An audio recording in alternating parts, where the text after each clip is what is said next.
सम्पूर्ण साथीहरूलाई नमस्कार। आज मैले इतिहास सम्बन्धी प्रश्नोत्तरहरू ल्याएर तपाईँहरूको माझमा भिडियो उपलब्ध गराएको छु। साथीहरू, तपाईँहरूले हाम्रो युट्युब च्यानललाई सब्सक्राइब गर्नुभएको छैन भने सब्सक्राइब गरिदिनुहोला। नजिकै रहेको बेल आइकनलाई पनि प्रेस गरिदिनुहोला र तपाईँहरूलाई के सम्बन्धी जानकारी चाहिएको छ त्यो विषयमा पनि हामीलाई कमेन्ट सेक्सनमा गएर कमेन्ट गरिदिनुहोला। अब लाग्छौँ साथीहरू प्रश्नोत्तर। आज हामीले विशेष गरी इतिहास सम्बन्धी प्रश्नोत्तर बनाएका छौँ। प्रश्नोत्तरहरू यस प्रकार रहेका छन्। त्रिभुवन विश्वविद्यालयको स्थापनाको घोषणा कहिले भयो? त्रिभुवन विश्वविद्यालयको स्थापनाको घोषणा कहिले भयो? यसको उत्तर छ 2012 चैत्र 18 गते। यसै गरी प्रश्न नम्बर 2 मा छ नरहरि शाह कहाँका राजा थिए? नरहरि शाह कहाँका राजा थिए? यसको उत्तर छ लमजुङ। यसै गरी प्रश्न नम्बर 3 मा छ भद्राधिवास मन्दिर कसले निर्माण गरेका हुन्? भद्राधिवास मन्दिर कसले निर्माण गरेका हुन्? यसको उत्तर छ नरेन्द्रदेव। प्रश्न नम्बर 4 मा छ मानगिर कसले निर्माण गरेका थिए? मानगिर कसले निर्माण गरेका थिए? यसको उत्तर छ मानदेव। यसै गरी प्रश्न नम्बर 5 मा छ न्यातपोल देउल कसले बनाउन लगाएका हुन्? यसको उत्तर छ भूपतिन्द्र मल्ल। यसै गरी प्रश्न नम्बर 6 मा छ नेपालको इतिहासमा ऐतिहासिक प्रमाणिक राजा भनेर कसलाई चिनिन्छ? यसको उत्तर छ मानदेव। नेपालको इतिहासमा ऐतिहासिक प्रमाणिक राजा भनेर मानदेवलाई चिनिन्छ। यसै गरी प्रश्न नम्बर 7 मा छ मिलिटरी अस्पतालको स्थापना कसले गरेका थिए? मिलिटरी अस्पतालको स्थापना कसले गरेका थिए? यसको उत्तर छ चन्द्र सोमेश्वर। यसै गरी प्रश्न नम्बर 8 मा छ रातो मच्छिन्द्रनाथको रथयात्राको चलन कसले चलाए? रातो मच्छिन्द्रनाथको रथयात्राको चलन कसले चलाए? यसको उत्तर छ नरेन्द्रदेवले। यसै गरी प्रश्न नम्बर 9 मा छ कैलाशकूट भवनको महिमा कहाँको शिलालेखमा उल्लेख गरिएको छ? कैलाशकूट भवनको महिमा कहाँको शिलालेखमा उल्लेख गरिएको छ? यसको उत्तर छ सागाको शिलालेखमा। प्रश्न नम्बर 10 मा छ वैष्णव मुद्रा प्रचलनमा ल्याउने लिच्छवी राजा को हुन्? वैष्णव मुद्रा प्रचलनमा ल्याउने लिच्छवी राजा को हुन्? यसको उत्तर छ अंशु वर्मा। यसै गरी प्रश्न नम्बर 11 मा छ नरेन्द्रदेवले कहिलेदेखि कहिलेसम्म शासन गरे? यसको उत्तर छ 702 देखि 736 सम्म। यसै गरी प्रश्न नम्बर 12 मा छ लिच्छवीकालीन समयमा पर र पुराण नामक मुद्रा प्रचलनमा थियो। एक पुराणमा कति पण हुन्थ्यो? यसको उत्तर छ 16 पण। यसै गरी प्रश्न नम्बर 13 मा छ भोटो जात्राको प्रचलन कसले गरे? यसको उत्तर छ नरेन्द्र देवले। प्रश्न नम्बर 14 मा छ सिकाली यात्रा ललितपुरको न्यावर समुदायसँग सम्बन्धित छ भने बैरागी जात्रा कहाँ प्रचलित छ? यसको उत्तर छ हुम्ला। यसै गरी प्रश्न नम्बर 15 मा छ स्वयम्भूको ज्योतिलाई छोपी सोमाथि चैत्यको निर्माण गर्ने राजा को हुन्? स्वयम्भूको ज्योतिलाई छोपी सोमाथि चैत्यको निर्माण गर्ने राजा को हुन्? यसको उत्तर छ प्रचण्डदेव। यसै गरी प्रश्न नम्बर 16 मा छ कुन मल्ल राजाको पालामा खस राजा तिवारी मल्लले उपत्यका आक्रमण गरेका थिए? यसको उत्तर छ अनन्त मल्लले। यसै गरी प्रश्न नम्बर 27 मा छ बनेपा पतौनी नाला धुलीखेल साँगा आदि सहरहरूको निर्माण कसले गरेका हुन्? बनेपा पतौनी नाला धुलीखेल साँगा आदि सहरको निर्माण कसले गरेका हुन्? यसको उत्तर छ अनन्त मल्ल। यसै गरी प्रश्न नम्बर 18 मा छ मल्लकालमा प्रधानमन्त्रीलाई के भनिन्थ्यो? मल्लकालमा प्रधानमन्त्रीलाई के भनिन्थ्यो? यसको उत्तर छ चौतारा। हामी प्रश्न नम्बर 19 मा छौँ आफूलाई गन्धर्व गुरु भनी लेख्ने राजा को थिए? आफूलाई गन्धर्व गुरु भनी लेख्ने राजा को थिए? यसको उत्तर छ जगप्रकाश मल्ल। प्रश्न नम्बर 20 मा छ भक्तपुरका अन्तिम राजा को थिए? भक्तपुरका अन्तिम राजा रणजित मल्ल। प्रश्न नम्बर 21 मा छ राजर्षि भनेर कुन राजालाई चिनिन्छ? राजर्षि भनेर कुन राजालाई चिनिन्छ? यसको उत्तर छ सिद्धि नरसिंह मल्ल। यसैगरी प्रश्न नम्बर 22 मा छ सर्वप्रथम चाँदीको मोहर चलाउने राजा को हुन्? सर्वप्रथम चाँदीको मोहर चलाउने राजा को हुन्? यसको उत्तर छ महेन्द्र मल्ल। यसैगरी प्रश्न नम्बर 23 मा छ सर्वप्रथम तामाको पैसा चलन चलाउने राजा को हुन्? सर्वप्रथम तामाको पैसा चलन चलाउने राजा को हुन्? यसको उत्तर छ रत्न मल्ल। यसैगरी प्रश्न नम्बर 24 मा छ यच्छे मल्ल कसका छोरा थिए? यच्छे मल्ल कसका छोरा थिए? यसको उत्तर छ ज्योति मल्ल। यसैगरी प्रश्न नम्बर 25 मा छ नेपाल माण्डेश्वर भनेर कुन मल्ल राजालाई चिनिन्छ? नेपाल माण्डेश्वर भनेर कुन मल्ल राजालाई चिनिन्छ? यसको उत्तर छ यच्छे मल्ल। प्रश्न नम्बर 26 मा छ काठमाडौँ उपत्यकाका अन्तिम मल्ल राजा कसलाई भनिन्छ? काठमाडौँ उपत्यकाका अन्तिम मल्ल राजा भनेर कसलाई भनिन्छ? यसको उत्तर छ यच्छे मल्ल। प्रश्न नम्बर 27 मा छ समाजलाई 4 जात 36 वर्णमा विभाजित गर्ने राजा को हुन्? यसको उत्तर छ जयस्थिति मल्ल। यसैगरी प्रश्न नम्बर 28 मा छ जयस्थिति मल्लले नेपालमा कति वर्ष शासन गरे? जयस्थिति मल्लले नेपालमा कति वर्ष शासन गरे? यसको उत्तर छ 43 वर्ष। प्रश्न नम्बर 29 मा छ गोरखानाथ र गोकर्णेश्वरमा नियमित पूजाको चलन कसले बसालेका हुन्? गोरखानाथ र गोकर्णेश्वरमा नियमित पूजाको चलन कसले बसालेका हुन्? यसको उत्तर छ जयस्थिति मल्लले। यसैगरी प्रश्न नम्बर 30 मा छ पशुपतिको आर्यघाट बागमती किनारमा लवकुश सहित राम मन्दिर कसले बनाउन लगाएका हुन्? यसको उत्तर छ जयस्थिति मल्ल। यसैगरी प्रश्न नम्बर 31 मा छौँ सेतो मछिन्द्रनाथको रथयात्रा कसले चलाएका हुन्? सेतो मछिन्द्रनाथको रथयात्राको चलन कसले चलाएका हुन्? यसको उत्तर छ प्रताप मल्ल। यसैगरी प्रश्न नम्बर 32 मा छ इन्द्र जात्रा कसले चलाएका हुन्? यसको यहाँ चलेको लेखिएको छ सरी यसको लागि इन्द्र जात्रा कसले चलाएका हुन्? यसको उत्तर छ गुडकामा देव। यसैगरी प्रश्न नम्बर 33 मा छ कुमारी पूजा गर्ने चलन कसले चलाएका हुन्?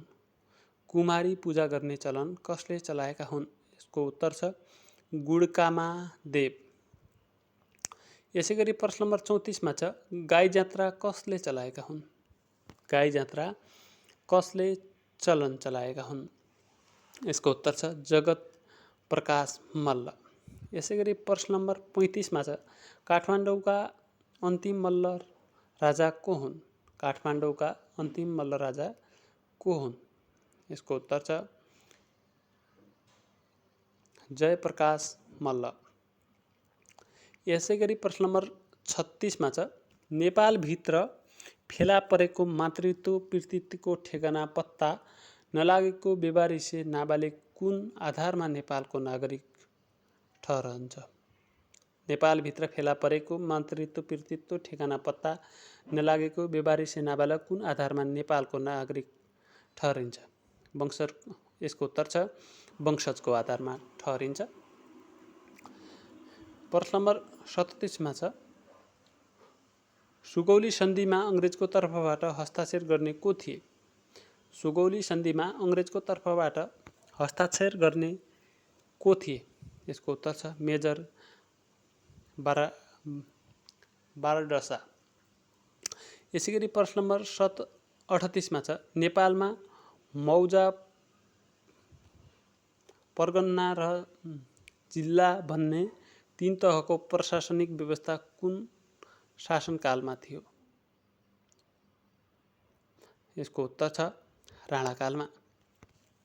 यसैगरी प्रश्न नम्बर 39 मा छ नेपाल र तिब्बतबीच कहिले केरुङ सन्धि भयो? नेपाल र तिब्बतबीच कहिले केरुङ सन्धि भयो? यसको उत्तर छ विक्रम सम्वत 1846।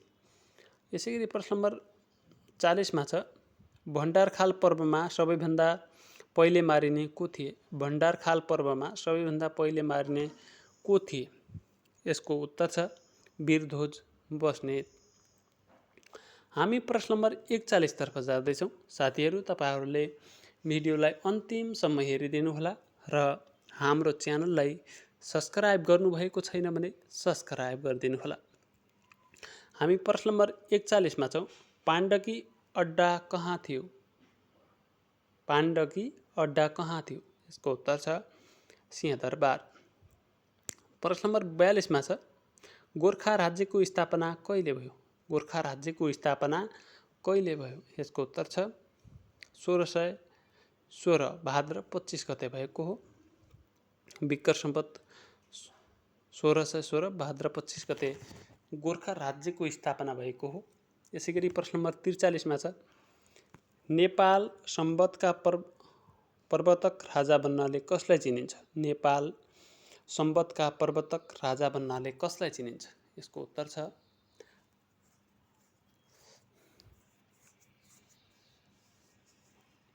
एकचोटि राघवदेवलाई चिनिन्छ। नेपाल सम्वतका प्रवर्तक राजा भनेर राघवदेवलाई चिनिन्छ। यसै गरी प्रश्न नम्बर 44 मा छ। अक्षराङ्क नामक पुस्तक निःशुल्क वितरण गर्ने व्यक्ति को थिए? अक्षराङ्क नामक पुस्तक निःशुल्क वितरण गर्ने व्यक्ति देव सोमेश्वर थिए। यसै गरी प्रश्न नम्बर 45 मा छ। सुनको असर्फी मुद्राको रूपमा प्रचलन चलाउने राजा को हुन्? सुनको असर्फी मुद्राको रूपमा चलाउने राजा को हुन्? यसको उत्तर छ रणबहादुर शाह। यसै गरी प्रश्न नम्बर 46 मा छ। शहीद गङ्गालाल श्रेष्ठलाई शोभा भगवतीमा कहिले गोली हानिएको थियो? यसको उत्तर छ 1997 माघ 14 गते गोली हानिएको थियो शहीद गङ्गालाल श्रेष्ठलाई शोभा भगवतीमा। यसै गरी प्रश्न नम्बर 47 मा छ। काठमाडौँ टेकु स्थित भीम भुवनेश्वरको मन्दिर कसले बनाएका हुन्? भुवनेश्वरको मन्दिर कसले बनाएका हुन्? काठमाडौँ टेकु स्थित भीम भुवनेश्वरको मन्दिर कसले बनाएका हुन्? यसको उत्तर छ माथरवीर थापा। यसै गरी प्रश्न नम्बर 48 मा छ। नेपालको इतिहासमा उच्च स्तरीय जाँचबुझ आयोगद्वारा पहिलोपल्ट कुन राजालाई लिखित प्रश्न सोधिएको थियो?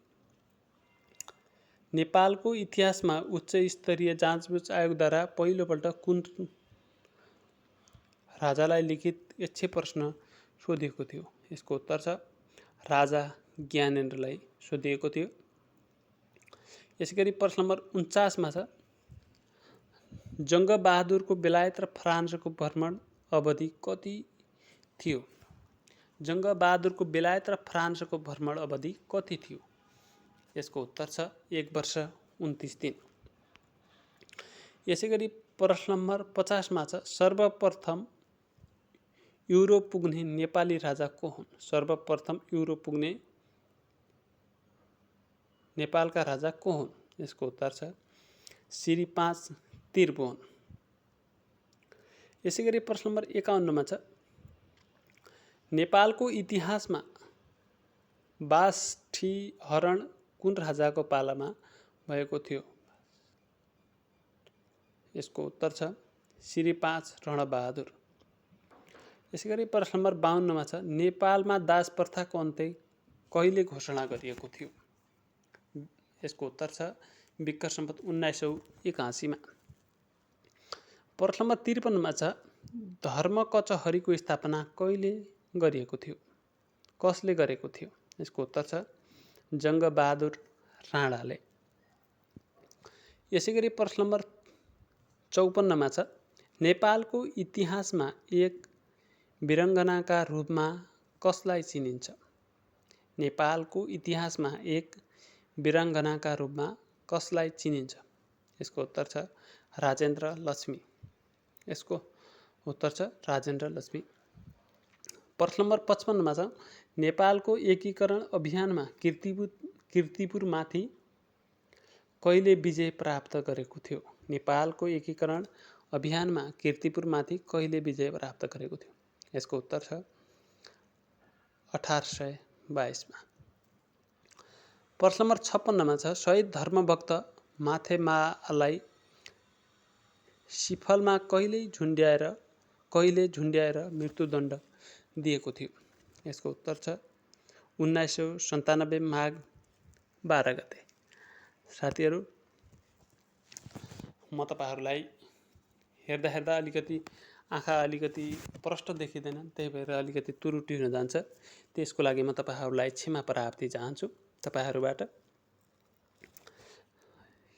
अब यसैगरी प्रश्न नम्बर 57 मा छ नेपालमा राणा शासनको विरुद्धमा जयतु संस्कृतम आन्दोलन कहिले प्रारम्भ भएको थियो?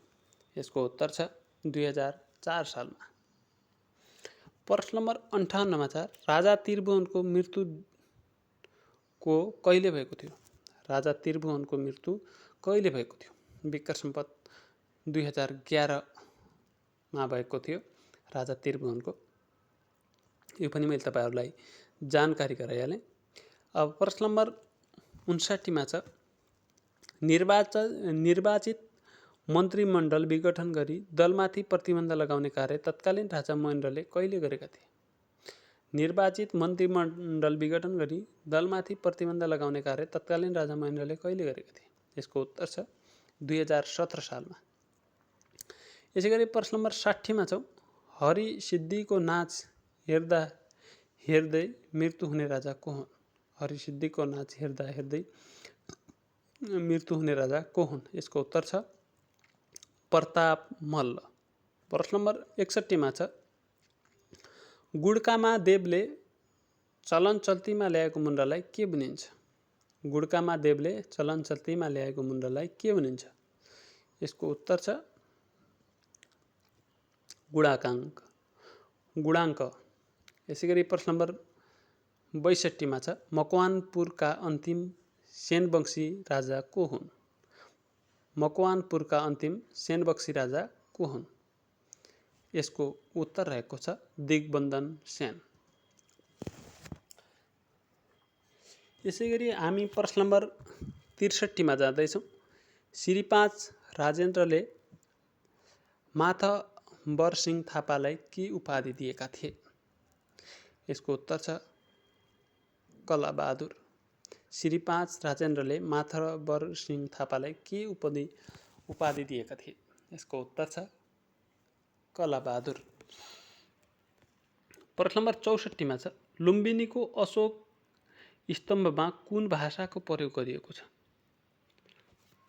लुम्बिनीको अशोक स्तम्भमा कुन भाषाको प्रयोग गरिएको छ? यसको उत्तर छ पाली। यसैगरी हामी प्रश्न नम्बर 65 मा छौँ लिच्छवी कालमा कुथेर अड्डाको मुख्य कार्य के हो? लिच्छवी कालमा कुथेर अड्डाको मुख्य काम के हो? यसको उत्तर छ राजस्व उठाउने।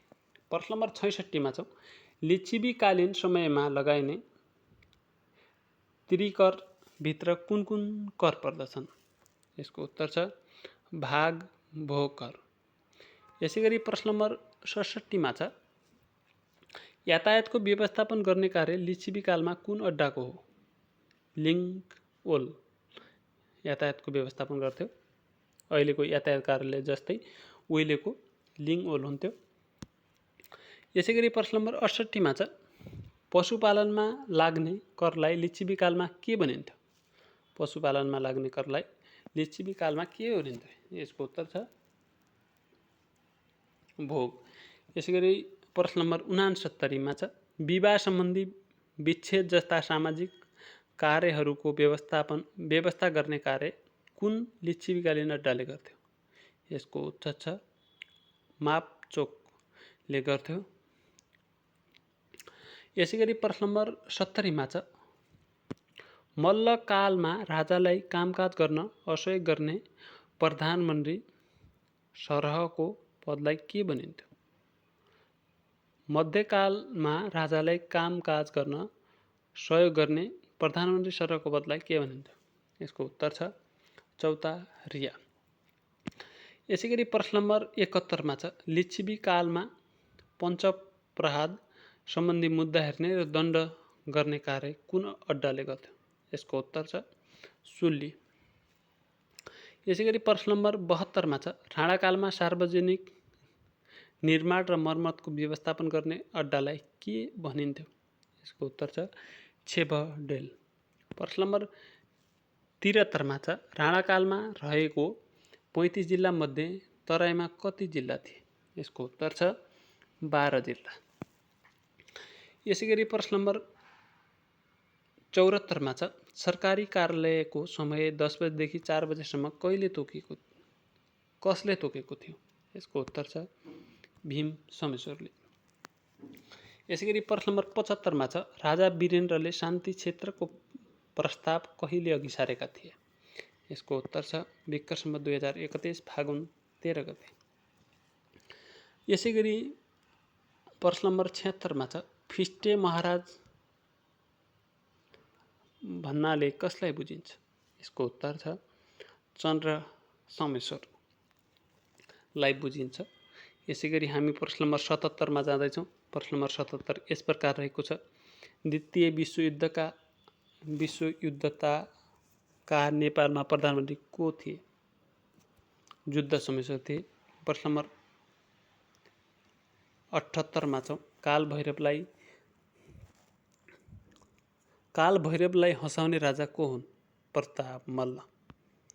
यसैगरी हामी प्रश्न नम्बर 79 तर्फ जाँदैछौँ। कोतपर्व हुँदा नेपालको प्रधानमन्त्री को थिए? फतेजङ्ग शाह। यसैगरी आजको अन्तिम प्रश्न यानि कि 80 नम्बर प्रश्नतर्फ जाँदैछौँ। पृथ्वीनारायण शाहले एकीकरणको अभियानमा कान्तिपुरमाथि कहिले विजय प्राप्त गरेका थिए? पृथ्वीनारायण शाहले एकीकरणको अभियानमा कान्तिपुरमाथि कहिले विजय प्राप्त गरेका थिए? यसको उत्तर छ विक्रम सम्वत 1825 असोज 13 गते विजय प्राप्त गरेका थिए। हस्त साथीहरू आजको आन्सर क्वेसन यति नै। इतिहास सम्बन्धी भाग 2 लिएर तपाईँहरूको माझमा अर्को भिडियो पनि चाँडै उपलब्ध गराउने प्रतिबद्धता व्यक्त गर्दछु। साथीहरू तपाईँहरूले हाम्रो युट्युब च्यानललाई सब्सक्राइब गर्नुभएको छैन भने सब्सक्राइब गरिदिनुहोला। नजिकै रहेको बेल आइकनलाई पनि प्रेस गरिदिनुहोला। हामी लोकसेवा सम्बन्धी जीके क्वेसन, नेपाल प्रहरी, सशस्त्र प्रहरी बल, नेपाल आर्मी, वनरक्षकका विभिन्न जीके प्रश्न तथा समस्याको विषयमा तपाईँहरूलाई जानकारी गराउने गर्दछौँ। हस्त साथीहरू आजको भिडियो यति नै। नयाँ भिडियो हेर्नको लागि हाम्रो युट्युब च्यानल सब्सक्राइब गरिदिनुहोला। धन्यवाद।